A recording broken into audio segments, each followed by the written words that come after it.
Bonjour à tous, nous sommes le mardi 22, le jour de la signature du fameux traité d'Aix-la-Chapelle. Je vais donc y revenir, beaucoup de choses ont été dites, pas toujours très justes et rigoureuses, mais encore. Macron, c'est un fait. Macron ne séduit plus les Français. Rétablir le contact est impossible. Trop de malhonnêteté, de dissimulation. Écoutez, on ne peut pas dire on va ouvrir un grand débat et en même temps nous dire on ne change pas de cap. D'ailleurs, que dire de ce grand débat? Manipulé avec des maires sélectionnés, des questions choisies par avance, toujours l'enfumage, de la diversion. Et en fin de compte, le début d'une campagne pour le parti En Marche, d'une campagne européenne en vue des prochaines élections, et ce, aux frais du contribuable, grâce à la caravane de notre président, le fameux cirque médiatique. Et oser nous parler de démocratie, de débat, et signer un traité avec l'Allemagne sans qu'il y ait une consultation de la représentation nationale, que ce soit des députés ou des sénateurs. Franchement, c'est du jamais vu. Mais bon, on a l'habitude avec Macron, il a déjà signé des traités avec le Canada sans s'en référer à la représentation nationale. J'y reviens. Donc effectivement, depuis 8 jours seulement, la presse a commencé à nous parler de ce fameux traité. Oui, bien, on nous a dit Paris et Berlin boostent le moteur franco-allemand. D'accord. Alors, ce qu'il a fallu faire, c'était déjà trouver le traité. Parce que l'Élysée a rédigé un communiqué là-dessus, mais sans mettre le traité. Donc on n'avait ni les articles, ni les petites phrases. Et on nous a dit qu'effectivement, il ne fallait pas se soucier de ce traité, que c'était un délire complotiste. Bien. Enfin, il est quand même relativement choquant de découvrir, allez, 1 semaine, 10 jours à l'avance, qu'on va signer un traité et d'en avoir les éléments. Bien. Enfin, comment des matières aussi essentielles pour la population française ne font même pas l'objet d'un large débat, pour que les citoyens soient informés, jugent et puissent débattre en connaissance de cause. Mais enfin bon, franchement, quel démocrate peut s'accommoder de cette manière de faire? Mais bon. Alors, on nous a dit, il y a une introduction qui réaffirme l'engagement de l'Union européenne en faveur d'un marché mondial ouvert, équitable, ça c'est une autre histoire, fondée sur des règles dont l'accès repose sur la réciprocité et la non-discrimination et qui est régie par des normes environnementales et sociales élevées. Pardon, l'Allemagne, l'un des plus gros pollueurs avec ses centrales à charbon, et a des normes environnementales élevées, et avec les salaires à 1 euro, c'est des normes sociales élevées. On se fout de nous là, on croit rêver, enfin bref. L'article 1er, les 2 États approfondissent leur coopération en matière de politique européenne. Ils agissent en faveur d'une politique étrangère et de sécurité commune, efficace et forte, et renforcent et approfondissent l'union économique et monétaire. Oui, mais en fin de compte, on converge vers les Allemands, mais pourquoi on ne converge pas avec les autres? On est dans l'Europe, les normes italiennes, les normes espagnoles. Pourquoi les Allemands? Bizarre. Bon. Nous avons un article 3 qui nous dit que les 2 États approfondissent leur coopération en matière de politique étrangère, de défense, de sécurité. Encore une fois, au nom de quoi faudrait-il converger avec les visions et les besoins allemands et pas avec les Espagnols ou les Italiens? Donc ça veut dire qu'on fait une Europe à 26, je ne sais plus même, on en rajoute tellement, et en fin de compte les autres ne comptent pas. Ouais, ils vont être contents d'ailleurs. Hein. Article 4. Du fait des engagements qui les lient en vertu de l'article 5 du traité de l'Atlantique Nord, du traité sur l'Union européenne, du traité de Lisbonne, le fameux traité de Lisbonne, les 2 États, convaincus du caractère indissociable de leurs intérêts de sécurité, vont converger de plus en plus leurs objectifs et politiques de sécurité et de défense, renforçant par là même les systèmes de sécurité collective dont elles font partie. Ils se prêtent aide et assistance par tous les moyens dont ils disposent, y compris la force armée en cas d'agression armée contre leur territoire. C'est-à-dire que si l'Allemagne se retrouve en guerre avec la Russie, la Pologne, enfin un peu de l'autre côté, là-bas, nous devons, la France, prêter assistance à l'Allemagne. même au moyen de la bombe atomique. Mais d'ici là, en fin de compte, les Russes nous auront envoyé la leur et on sera complètement vitrifiés. Mais bon, c'est ainsi. On s'engage à aider les Allemands à se défendre. Ouais, bien. Ça, c'était le paragraphe 1 de l'article 4. Paragraphe 2, les deux États agissent conjointement dans tous les cas où ce serait possible, conformément aux règles nationales. Ils continuent de développer l'efficacité, la cohérence et la crédibilité de l'Europe, bien sûr, toujours cette fameuse Europe, dans le domaine militaire.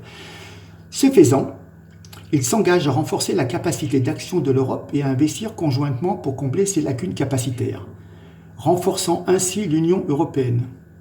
Oui, et l'Alliance nord-atlantique. Donc, il y a toujours l'OTAN qui est partie prenante, le traité Atlantique Nord, ce qui fait qu'on est toujours coincé par une soumission aux États-Unis. Donc c'est un fait. C'est sûr, on ne se sortira pas de la domination des Américains. Le paragraphe 3 du même article 4 nous dit que les deux États s'engagent à renforcer encore la coopération entre leurs forces armées en vue d'instaurer une culture commune et d'opérer des déploiements conjoints. Ils sont en faveur de la coopération la plus étroite possible entre leurs industries de défense sur la base de leur confiance mutuelle. Ça, c'est une autre histoire. On est plutôt concurrents pour vendre des armes, mais on va se faire confiance. Les deux États élaboreront une approche commune en matière d'exportation d'armement en ce qui concerne les projets conjoints.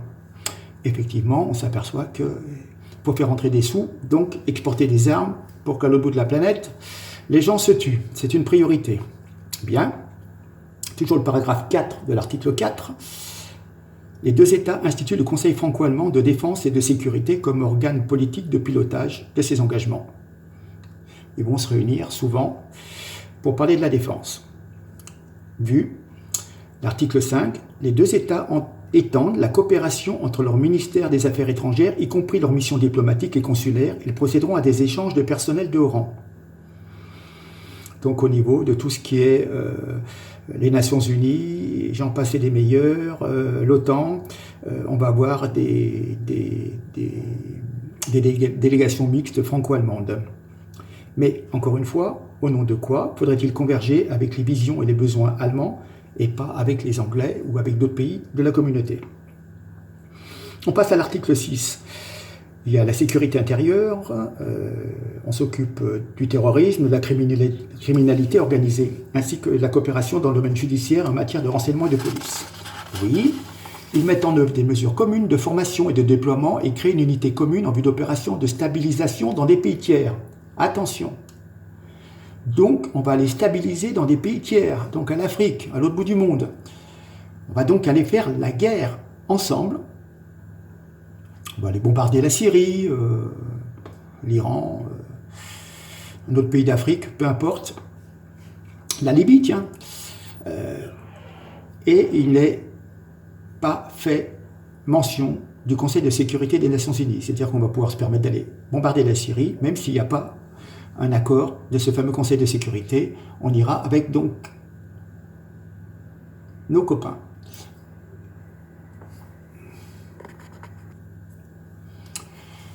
Ensuite, nous avons l'article 8. Donc, effectivement, dans le cadre de la Charte des Nations Unies, les deux États coopéreront étroitement au sein de tous les organes de l'Organisation des Nations Unies.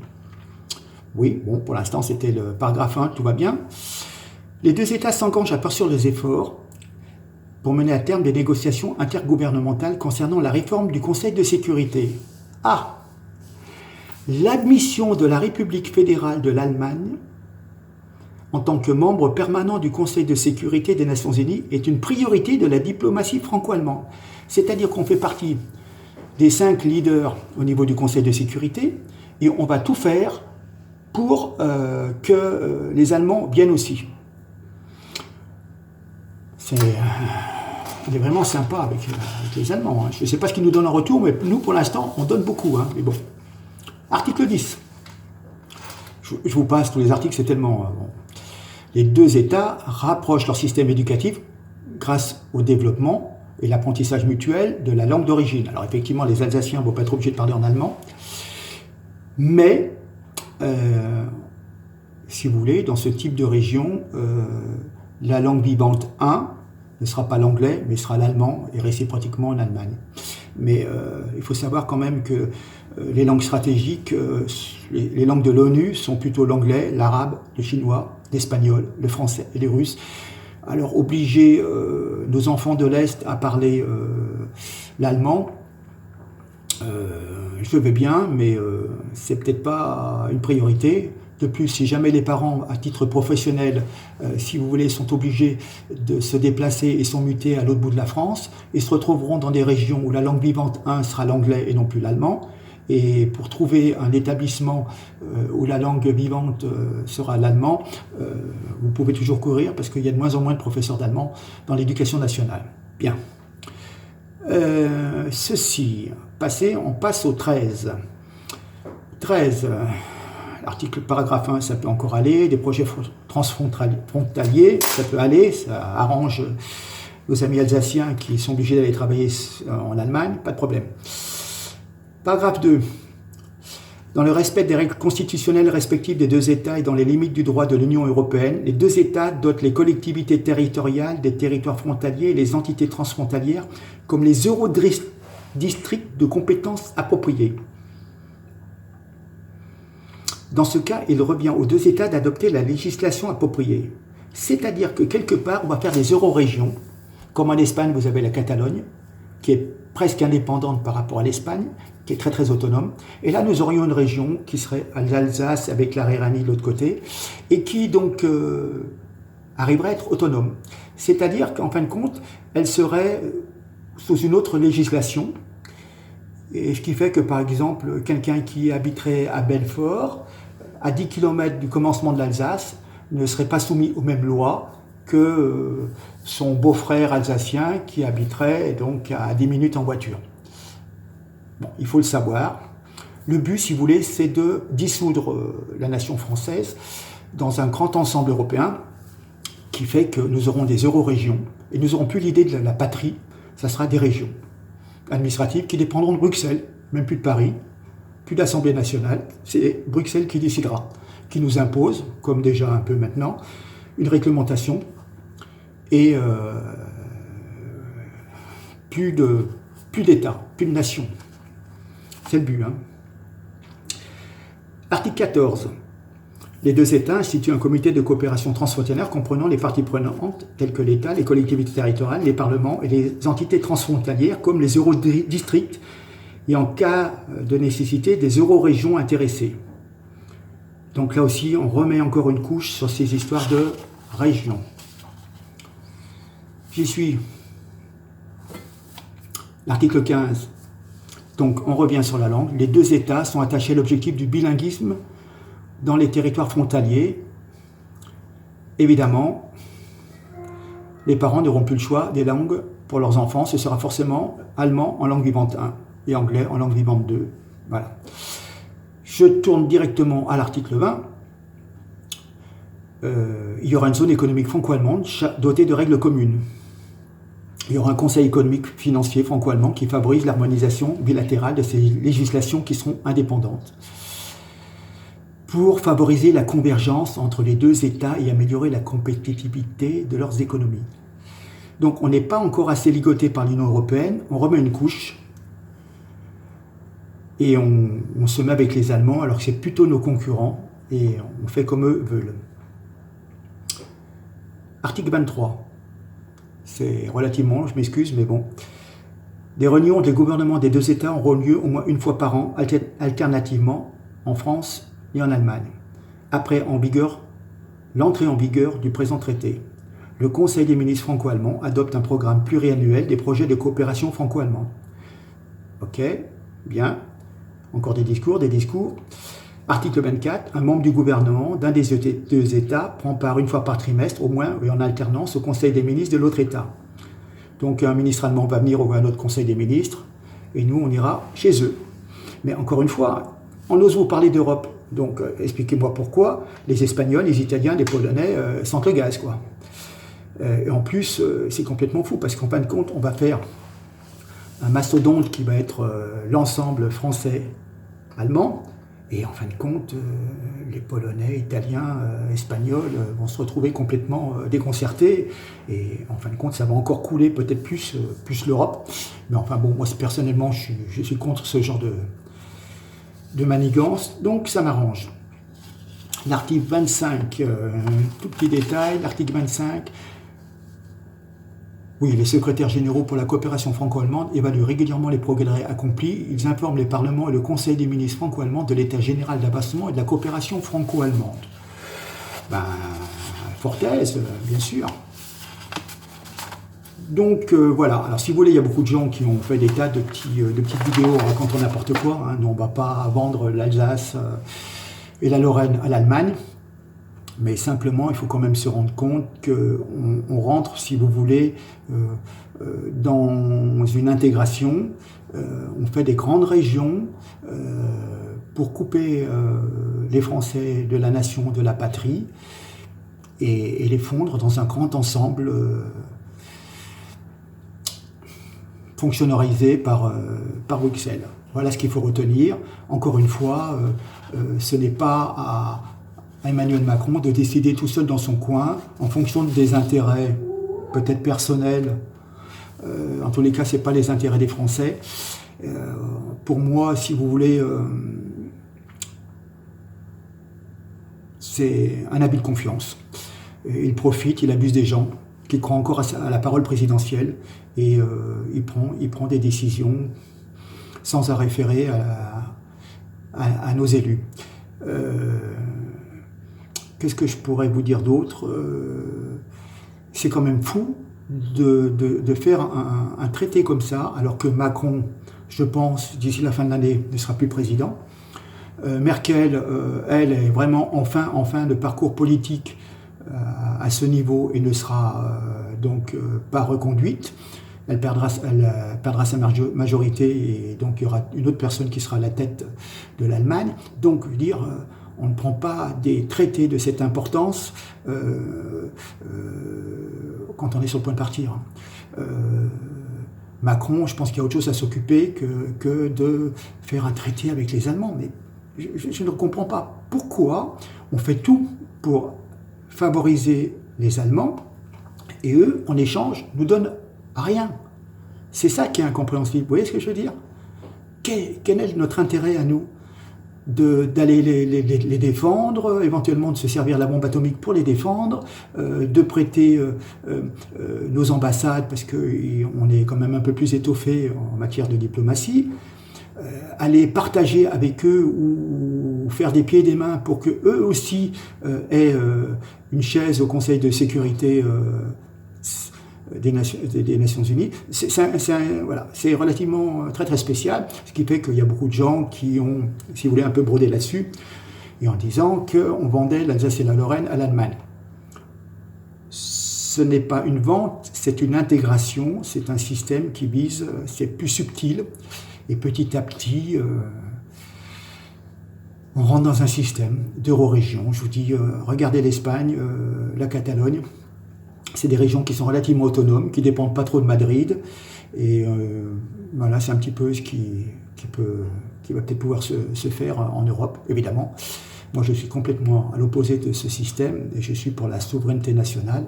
Et donc, préserver notre État qui est la France, et en étant amis avec tout le monde, mais bien entendu, on fait ce qu'on veut chez nous et on ne va pas demander l'avis des Allemands pour savoir s'il faut augmenter le SMIC ou baisser la semaine de travail.